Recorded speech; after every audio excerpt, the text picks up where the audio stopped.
Hey guys, this is a little bit of a different layout and a little bit of a different process today because I'm dog sitting Exhibit A and I don't have all of my equipment with me, but I wanted to do the what I learned video, but I'm also not going to be showing the video because it's horrendous and I hate it. And also it's not finished, and that is to do with the fact that I couldn't edit it all on Friday and I started dog sitting on Saturday. There wasn't enough time to focus on the editing. And that is just how that cookie crumbled. Anyway, I have a lot of negative things to say about it.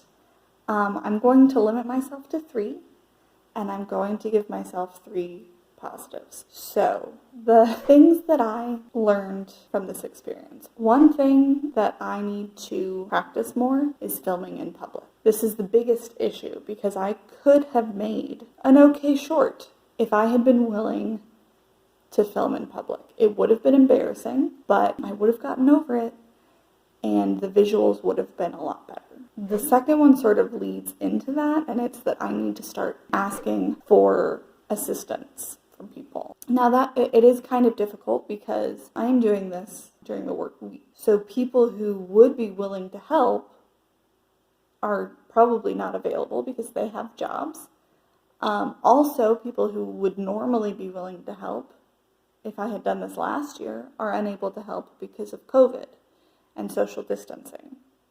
So those are all sort of putting spanners in the works, but I need to at least ask or find ways to do it in the evenings, or I just need to ask people for help. I don't like doing it. I need to. I think filming in public and asking people for help are both embarrassing, and it's probably because then I will have to explain what I'm doing and possibly defend what I'm doing, and it is so much easier to just not admit that I have dreams so that if I fail at them, nobody knows. And so if I tell people that I'm doing this thing and can you help me, then they're going to ask me how it goes. And if it is awful, then I'm going to feel like, oh, now they know that I'm a fraud. Or I'm not allowed to go film in public because people ask questions like, I'm not a real filmmaker. I'll just look crazy. Just these negative self-talk. Those are the first 2 things. For me, those are more mental blocks that I need to get past. The third one is I need to give myself more time. I need to give myself time, quiet, solitude, and I need to give myself space that I can focus on creating a script and give that script the attention that it deserves to be made into something worthwhile. When I was making that script, there was a plumber in the house all day, and there was dealing with the dog, and so I was outside with the dog because the dog couldn't be inside, and then I was trying to help him where I could, but I didn't know what I was doing, this and that and the other. There were just all these distractions. My brain was not being quiet. How do I explain this? It was like several stones were dropped in the river that is my brain, and so the water was turbulent and the silt was making the water unclear, and I need to give my brain time to let that silt settle back down and let the water get still again so that I can focus my energy on creating something and not on thinking about what all is going on around me. I know that's not how everybody's brain works, but that is how my brain works, and I need to just move forward with my life and not wish that my brain worked differently. This is the brain that I have, and I need to give it time and space to work. And that's just how it is. I also needed more time to brainstorm visuals. I was thinking on Friday, I had so many ideas pop into my head of what could have worked and what would have been a better idea, or like, ooh, this visual could have really fit into that spot. Fridays is an editing day, so there wasn't time to set any of that up or to film any of that. So just giving myself time. Now, the reason that I did this weekly short challenge was because I needed to force myself to create something, regardless of it being horribly imperfect. I needed to do it. I just needed to do it. So now I know that I am capable of producing something, but I think it's time now to start spending more time on these things than a week. So 3 things that I'm proud of accomplishing. These are harder because I feel like I'm scrounging for these. The first one is that I think I cut this out of the making of, but like I had sinus headaches pretty much all week and was just really tired. And I think it might have been a sinus infection. I used to get those a lot. And I hate using those things as excuses because it feels like a constant in my life, being tired and having headaches. I get headaches all the time and I'm tired all the time. So those can't be excuses for me not to create things anymore.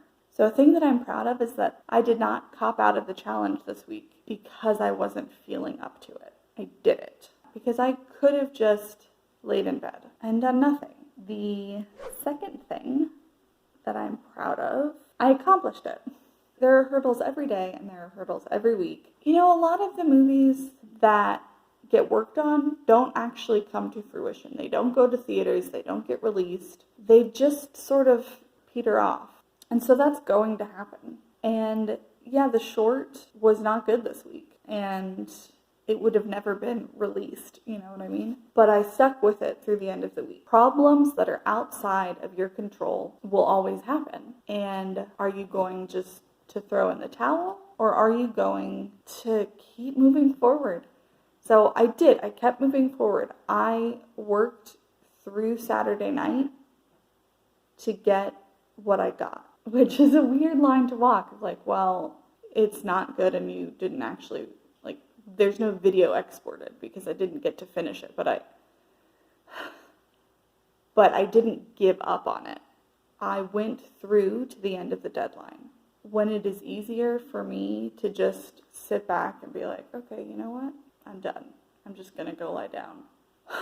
I'm proud of myself. And maybe that seems, whatever. It doesn't matter what it seems like. It is what it is. So that's the second thing that I'm proud of. I went through to the end.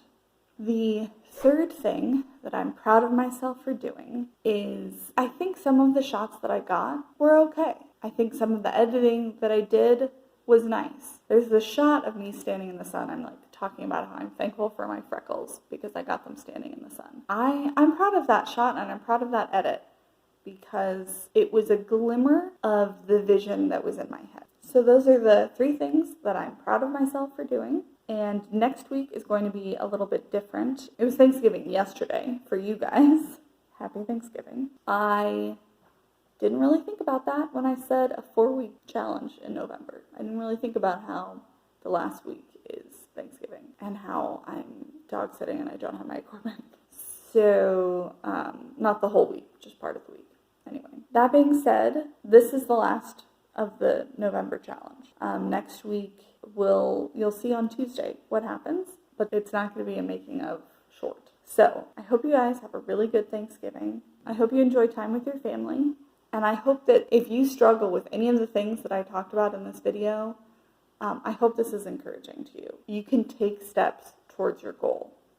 And even if those steps aren't as fast as you'd like them to be, and even if they don't look like the steps that other people are taking, or that your brain doesn't work like everybody else's brain, you can accomplish it.